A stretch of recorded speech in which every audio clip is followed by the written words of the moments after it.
Hello friends, आपका स्वागत है मेरे YouTube channel toppers study circle में। तो आज हम पढ़ेंगे झारखंड की दूसरी महत्वपूर्ण जनजाति उरांव जनजाति के बारे में। जैसा कि हम जानते हैं कि झारखंड में टोटल 32 जनजाति है। उसमें 8 आदिम जनजाति है, जिसमें बिरहोर, कोरवा, माल पहाड़िया, शौरवा पहाड़िया ये सब है।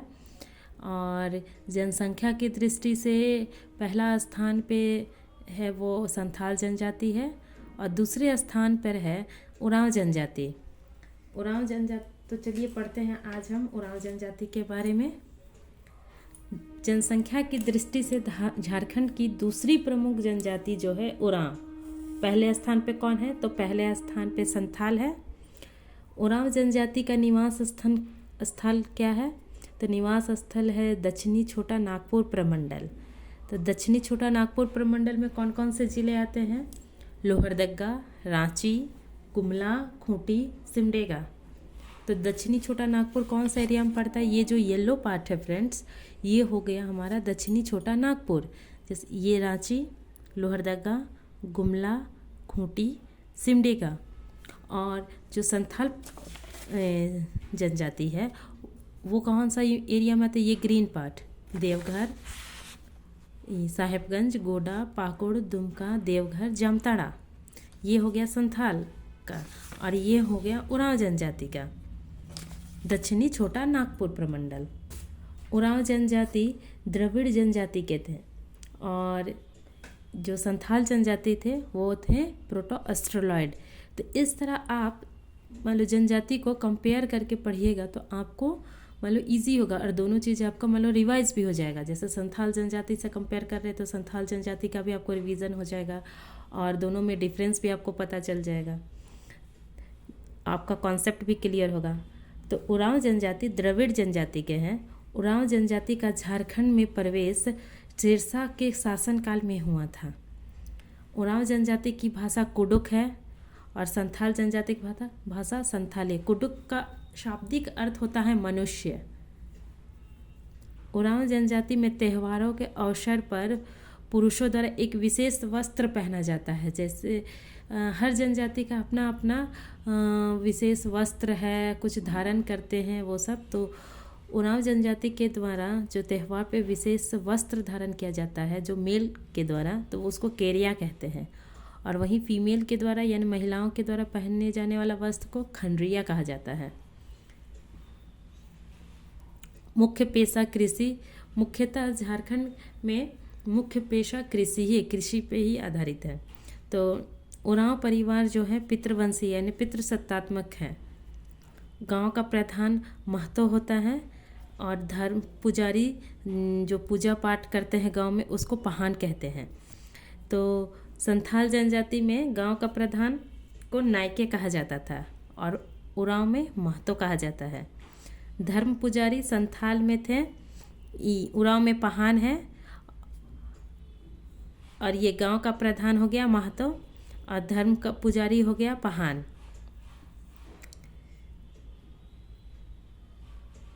सॉरी फ्रेंड्स, मैंने यहाँ गांव का प्रधान जो हो गया वो मांझी था संथाल जनजाति में और धर्म पुजारी नायके था, वो संथाल में था। और यहाँ पे उरांव जनजाति में गांव का जो मुखिया हो गया, जो मेन हो गया, वो उसको महतो कहते हैं और जो पुजारी हो गया उसको पहान कहते हैं। पूजा स्थल को सरना कहते हैं, जहाँ पे जाके पूजा पाठ होता है उसको सरना कहते हैं। और पूर्वजों की आत्मा श्मशान में निवास करती है। कहने का मतलब है कि जैसे गांव में मर गया कोई, तो मर गया तो वो जहाँ पे उनको जाके दफनाते हैं वहाँ पत्थर गाड़ते हैं, तो उस जगह को श्मशान कहते हैं। और वहीं पे उनके पूर्वजों की आत्मा वहीं पे निवास करती है और उस स्थल को श्मशान कहा जाता है।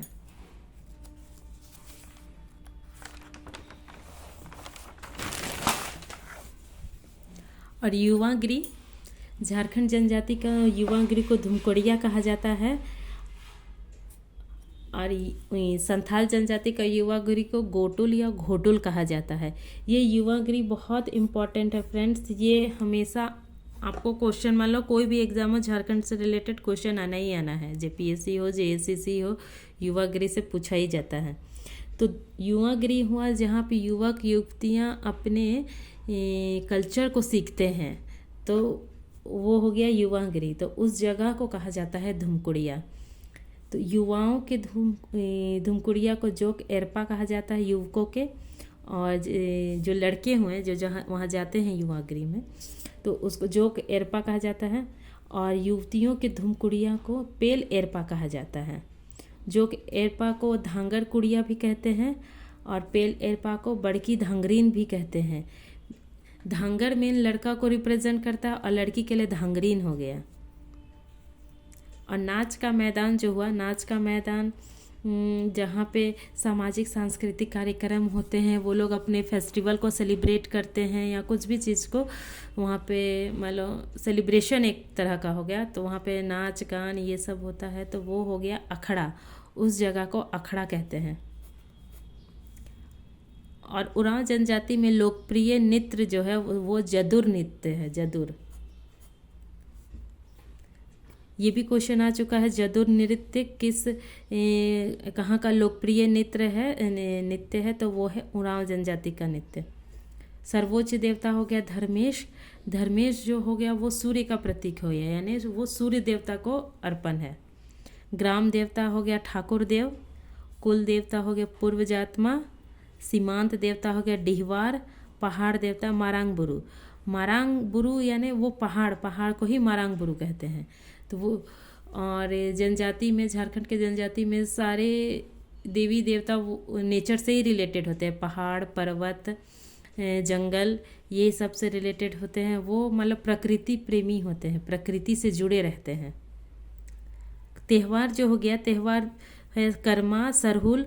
सरहुल त्यौहार जो हो गया वो चैत्र शुक्ल की तृतीया को मनाया जाता है। सखुआ का फूल, ये सब पेड़, ये सब मतलब कुंज, ये सब यूज किया जाता है। और ये बसंत ऋतु के आसपास मनाया जाता है, हाल में ही मनाया गया है। करम पर्व जो हो गया वो भादो शुक्ल पक्ष की एकादशी को मनाया जाता है।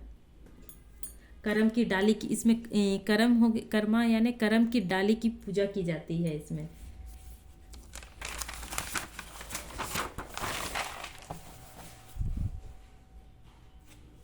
भेलवा पूजा। भेलवा पूजा क्या हो गया, जो रोपनी के समय फसल की रक्षा के लिए पूजा करते हैं। आदिवासी जो हो गए वो जब फसल रोपते हैं तो उस समय वो अच्छे से हो जाए, तो इसके लिए भगवान से वो प्रार्थना करते हैं, यानी फसल की रक्षा के लिए, तो उसको भेलवा पूजा कहते हैं। और गौरैया पूजा जो हो गया वो गांव के कल्याण के लिए साल में एक बार पूजा की जाती है, अपने गांव की रक्षा के लिए, कि गांव में सब कुछ अच्छे से रहे, तो वो पूजा को गौरैया पूजा कहते हैं। और भेलवा पूजा हो गया कि रोपनी के समय फसलों के लिए, ताकि फसल अच्छी हो सके, वो उसके लिए वो भेलवा पूजा है। और गांव के कल्याण के लिए साल में एक बार पूजा हो जाती है, उसको गौरैया पूजा कहते हैं। उरांव जनजाति के गांव को भुइहरी के नाम से जाना जाता है। दो प्रमुख अधिकारी होते, एक पहान हो गया जो धार्मिक हो गया, पूजा पाठ करते हैं, और महतो जो हो गया जो गांव का मुखिया हो गया। पंचायत को पढ़ा कहते हैं। और पढ़ा मान लो कैसे बनता है, 7, 8 ऐसा कुछ गांव मिला के, 7, 12 कुछ गांव आसपास के गांव को मिला के पढ़ा बनता है, मतलब पंचायत बनता है। और उसमें से गांव से रिलेटेड कुछ प्रॉब्लम हो गया हो, मसला हो गया, तो वो सबको वहाँ सॉल्व किया जाता है। और पढ़ा का जो मुखिया हो गया उसको पढ़ा राजा कहते हैं।